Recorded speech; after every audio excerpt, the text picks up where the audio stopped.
The intellectual world will begin to despise the simplicity of the gospel, right? Because the intellectual world is looking for stimulation in the brain instead of intimacy with God in the heart, right? And the simpler I get with the gospel, you run into certain comments like, well, when are we going to get to the meat?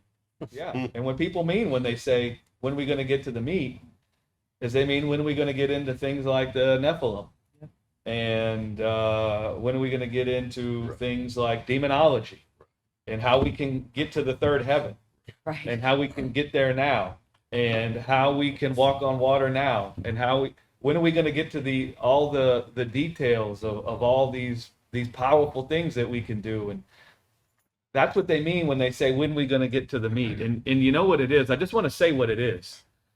It's the same thing as the Israelites despising the bread from heaven, calling it light, manna. And they wanted the strength of the flesh. They despised the manna from heaven. And so all this talk about when are we going to get to the meat? I mean, I think people pull that out of an ignorant understanding of scriptures, and they get to Hebrews where it talks about you're not able to digest meat yet. You're still in need of needing milk.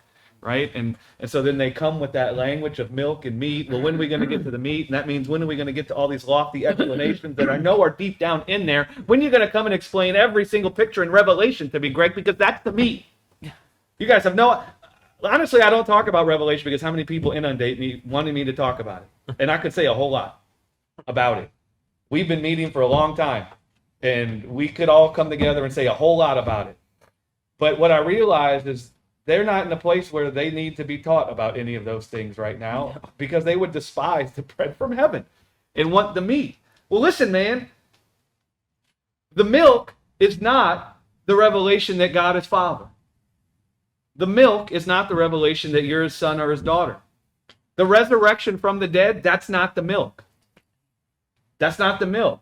The glorification of our bodies, death being removed from our physical bodies, death being conquered in the body of Jesus' death and resurrection, us being served with the sinless life that has no spot or blemish, us having our lives liberated from this earth where the world isn't the father of our life, but God has fathered our life by raising Jesus from the dead and seating us in his house at his right hand. That is the meat. Yep. That's the meat, right? Jesus stood up and said, my flesh is meat indeed. So Jesus himself described the meat. And the meat that he described was his body. What body? The body of his death and the body of his resurrection. That in his death, he utterly destroyed our fellowship with death.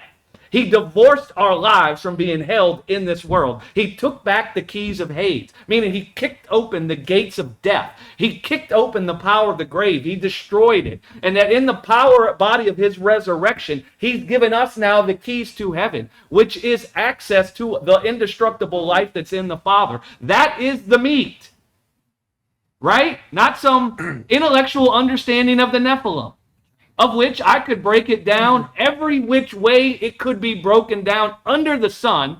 And some of that might be cool, but the only part that would be profitable unto life is the part of that explanation that revealed God as Father. That would be the meat part. The rest of it would you just be impressed by my intellect. Which I promise you, it doesn't matter how impressive you think my intellect is, I promise you my intellect can't father your life. Right? And so, I say it to ministers and to everybody, the people, help the ministers. If someone is preaching the body of Jesus' death and resurrection, they're preaching everlasting Father. That is the meat. And if you're despising that, wanting to get to other explanations about things, man, stop for a moment and realize you're like the Israelites that despise the manna from heaven, because Jesus said he was the bread that came down from heaven, not some intellectual understanding of the Nephilim. Right? And so, guys, the meat, when the day of Passover, when the Hebrews were led out of Egypt, they ate meat.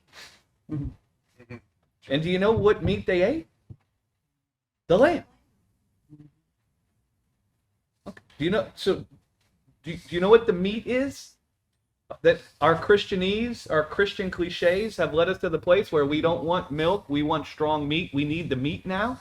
If you're actually wanting the meat, then you're wanting the lamb. Hmm. The lamb God provided is the meat.